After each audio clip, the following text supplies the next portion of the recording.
इस रील पर 16 million views थे, लेकिन मोदी सरकार ने आईटी एक्ट का मिसयूज करके इसे इंडिया में ब्लॉक करवा दिया। लेकिन पता है क्या है, इन लोगों को एहसास नहीं है कि जनता में कितनी ताकत है।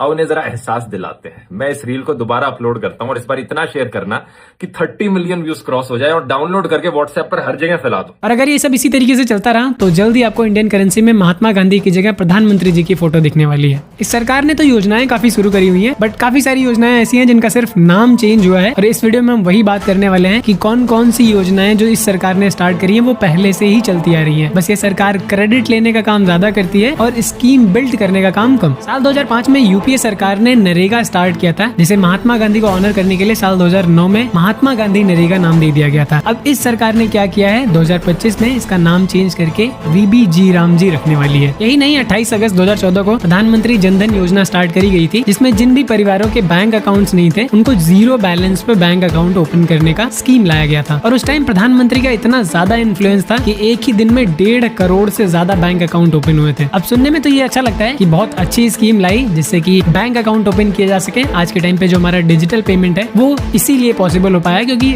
मोस्टली लोगों के बैंक अकाउंट्स ऑलरेडी हैं। बट सच्चाई ये है कि इसके ठीक 2 साल पहले अगस्त 2012 में आरबीआई ने एक स्कीम लॉन्च करी थी, जिसके तहत जीरो बैंक बैलेंस पर आपका अकाउंट ओपन किया जाएगा। आपको फ्री में एटीएम या फिर डेबिट कार्ड प्रोवाइड किया जाएगा। स्वच्छ भारत अभियान के बारे में तो सुना ही होगा। 2 अक्टूबर साल 2014 को ये लॉन्च किया गया था, जिसका उद्देश्य खुले में शौच को पूरी तरीके से समाप्त करने का था। ये भी कोई नई चीज नहीं थी। साल 2012 में निर्मल भारत अभियान शुरू किया गया था। ये इसी का एक्सटेंडेड वर्जन है, जिसका क्रेडिट भाजपा सरकार ने ले लिया। 22 जनवरी 2015 को प्रधानमंत्री नरेंद्र मोदी जी ने बेटी बचाओ बेटी पढ़ाओ अभियान शुरू किया था, जिसका उद्देश्य बेटियों की शिक्षा, सामाजिक और वित्तीय रूप से उन्हें स्वतंत्र बनाना और सामाजिक शोषण से भी बचाना था। अब ये कोई मास्टर स्ट्रोक नहीं था, बल्कि साल 2008 में ministry of women and child development ने national girl child day programme start किया था। ये बस वही है और कुछ नहीं है। मेक इन इंडिया जिसे साल 2014 में स्टार्ट किया गया था, इसका पर्पज ये था कि जो मैन्युफैक्चरिंग सेक्टर है उनको बढ़ावा देना है। ये भी कोई नई चीज नहीं थी क्योंकि साल 2011 में नेशनल मैन्युफैक्चरिंग पॉलिसी बनाई गई थी, जिसका भी सेम मोटिव था। फरवरी 2016 में प्रधानमंत्री फसल बीमा योजना सरकार के द्वारा लॉन्च किया जाता है, जिसका मेन मोटिव ये था कि जो फार्मर्स की इनकम है उसको स्टेबलाइज किया जा सके। क्योंकि होता ये था कि जब फसलें बर्बाद हो जाती तो किसानों को लोन उठाने पड़ते थे, फिर उनको चुकता नहीं कर पाते थे। ये सारी प्रॉब्लम्स को कम करने के लिए ये बीमा योजना स्टार्ट करी गई थी। इस स्कीम को सुनने के बाद मुझे लगा चलो सरकार ने किसानों के लिए कुछ तो किया, बट इसके ठीक 5 साल पीछे जाने पे पता चलता है कि एक संशोधित कृषि बीमा योजना 2010-11 में ऑलरेडी चल रही थी। बस करंट सरकार ने इसका नाम चेंज किया है और कुछ भी चेंज नहीं हुआ है। अभी भारत में जो 80 करोड़ लोगों को फ्री का राशन मिल रहा है, ये भी इस गवर्नमेंट की देन नहीं है, ये भी पिछली सरकारों की ही देन है। ऐसी कई योजनाएं हैं जो पिछली सरकार द्वारा शुरू की गई हैं। इस सरकार में बस नाम चेंज हुआ है ताकि क्रेडिट लिया जा सके।